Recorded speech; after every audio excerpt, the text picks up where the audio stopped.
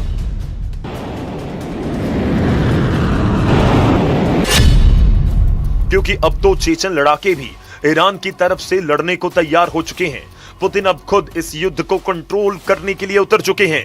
इस युद्ध में तुर्की पर भी सबकी नजरें हैं और एर्दोआन ने अरब देशों से कहा है कि वो इस युद्ध में शामिल ना हो। सऊदी अरब, यूएई और कतर का दौरा करने के बाद तुर्की के विदेश मंत्री को इस बात का एहसास हुआ कि ये सभी देश ईरान के खिलाफ युद्ध में उतरने के लिए तैयार हैं। अमेरिका और इजराइल की शुरू हुई इस जंग में अब सऊदी अरब, यूएई और कतर ईरान के खिलाफ नजर आ रहे हैं, जबकि तुर्की का रुख बता रहा है कि एर्दोआन अब मुस्तफा खामेनी के समर्थन में है। वहीं नाटो में स्पेन ने भी अमेरिका को बड़ा झटका दिया। स्पेन ट्रंप के युद्ध के खिलाफ शुरुआत से है। अब स्पेन ने कहा है कि वो अपने हवाई अड्डे और आसमान का इस्तेमाल इस युद्ध के लिए नहीं करने देगा।